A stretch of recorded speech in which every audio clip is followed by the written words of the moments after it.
अस्सलाम वालेकुम एवरीवन, कैसे हैं सब। आई होप सब खैरियत से होंगे।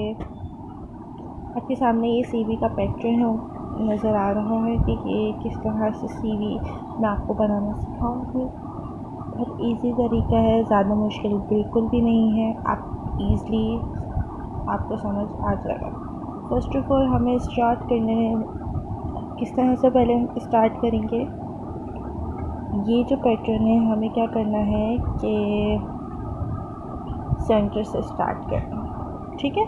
ना साइड, ना लेफ़्ट साइड से, ना राइट साइड से। हमें क्या करना है, ये पैटर्न सेंटर से स्टार्ट करना है। सबसे पहले क्या लिखेंगे हम, name, email, address and cell phone number, ठीक है। अभी तो अगर आपने क्या करना है कि यहाँ पे नेम लिखना है, ईमेल आईडी लिखनी है, एड्रेस लिखना है, सेल फोन नंबर। अगर तो आप किसी जॉब के लिए अप्लाई कर रहे हैं तो फिर तो सब कुछ ट्रेल आएगा, ठीक है। अगर आप एग्ज़ाम में लिखने के लिए आप सीवी बना रहे हैं कि एग्ज़ाम्स के लिए, तो एग्ज़ाम्स में आप क्या करेंगे कि आप यहाँ पे सब इंफॉर्मेशन क्या करेंगे, फेक डालेंगे। सारी इंफॉर्मेशन फेक डलेगी।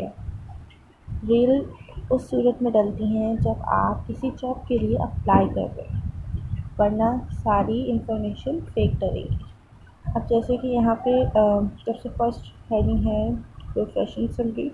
सबसे पहले तो मैं आपको बता दूँ, जिस तरह से मैंने ये हेडिंग आपके सामने नज़र आ रही है, ये हेडिंग सारी लेफ़्ट साइड से स्टार्ट हो रही है, लेकिन मैंने लिखा कहाँ है, यहाँ, ठीक है।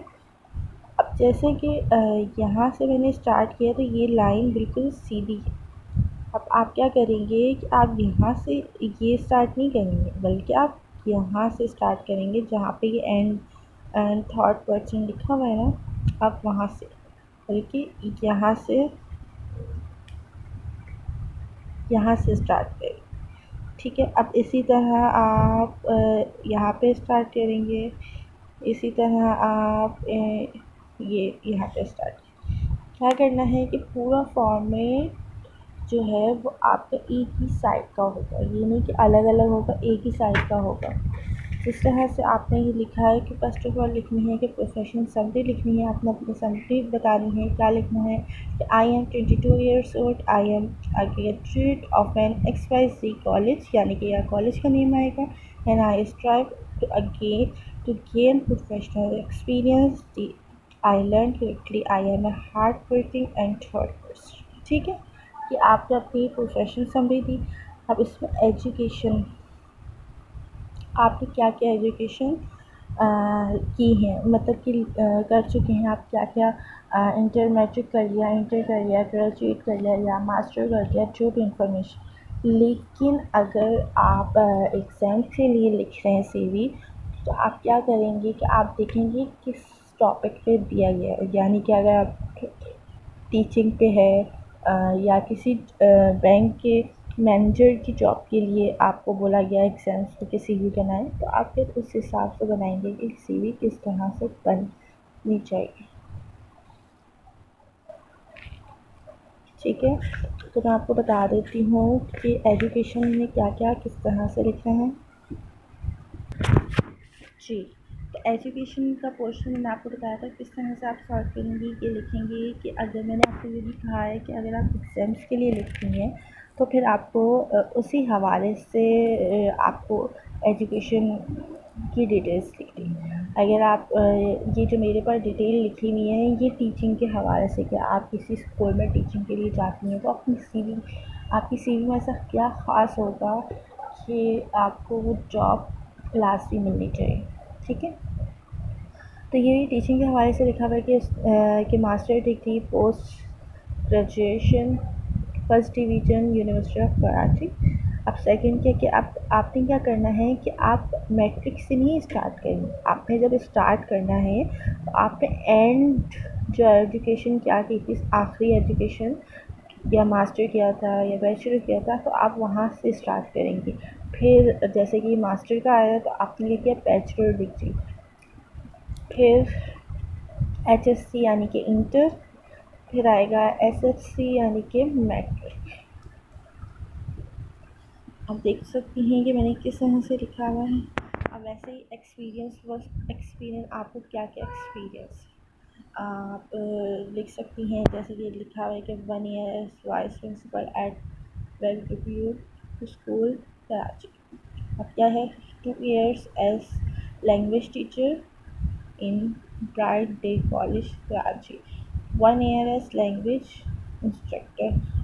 आपको बस ये बताना है कि आपको क्या क्या एक्सपीरियंस है, कहाँ से आपने, अगर टीचिंग के हवाले से है तो आपको ये भी बताना है कि आपको कहाँ कहाँ से एक्सपीरियंस है, आपने कहाँ कहाँ अप्लाई किया। जैसे कि अगर आप किसी जॉब, बैंक की जॉब के लिए करेंगे तो आप बैंक के हवाले से करेंगे कि आपने ऑलरेडी कहाँ कहाँ जॉब कर चुकी हैं, तो आप वो फिर चुके हैं या चुकी हैं तो आप उस हवाले से लिखेंगे। ठीक है।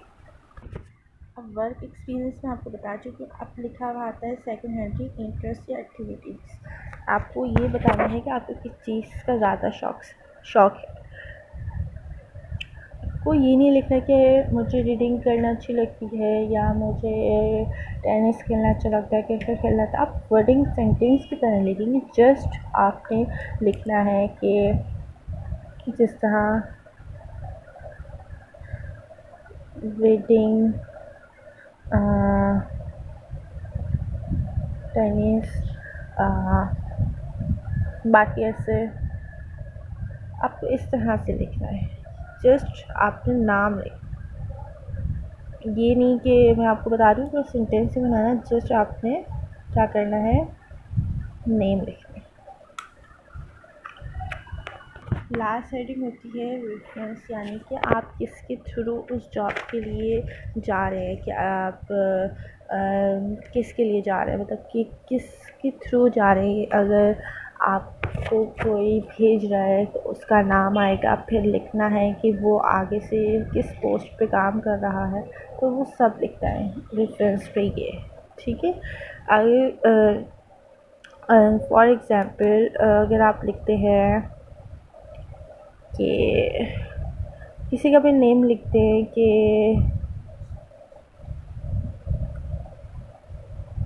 अब्दुल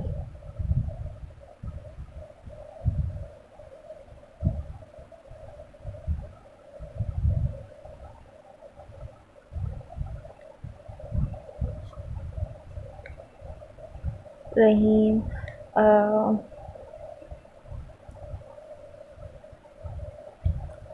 वो किस पोस्ट पे है। फॉर एग्ज़ाम्पल अगर टीचिंग के लिए है तो हम लिखते हैं कि प्रिंसिपल की जॉब पे है, पोस्ट है उसकी इस स्कूल में। या अब अगर जॉब बैंक की जॉब के लिए अब भी लिखेंगे कहाँ कितनी ईयर से है, तो वो लिखेंगे आप इधर। अगर बैंक के लिए लिख रहे हैं तो बैंक के हवाले से लिख देंगे। इसकी जगह आप लिख देंगे कि मैनेजर।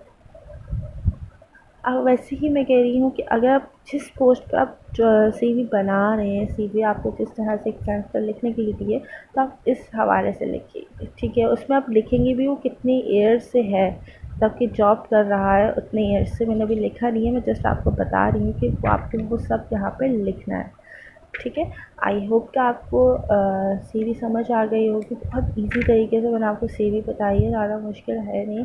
जस्ट 5 to 6 पॉइंट्स हैं, लेकिन आपको स्टार्टिंग उसी से करनी है जहाँ से आप पीछे करते बाहर। ये तो पेज में थोड़ा सा जगह कम थी तो लास्ट हेडिंग मैंने यहाँ पे स्टार्ट कर दी, वरना एक ही पेज पे वैसे तो अगर आप एग्जाम कॉपी में लिख रहे होंगे तो वहाँ पे आपको 2 पेजेस में आएगी सीवी। तो आपको बस देखना है कि आप फर्स्ट पेज पे किस तरह से किस लाइन से लिखते हुए आ रहे हैं, उसी तरह आप सेकंड पेज पे लिखें। ठीक है। सीवी का पैटर्न जिस तरह से अच्छा होगा, जिस तरह से आप नीट एंड क्लीन के साथ करेंगे तो उतने नंबर अच्छे मिलेंगे। ठीक है। आई होप कि आपको आज का सीवी का टॉपिक समझ आ गया होगा। बाकी अभी के लिए इतना ही। अल्लाह हाफ़िज़।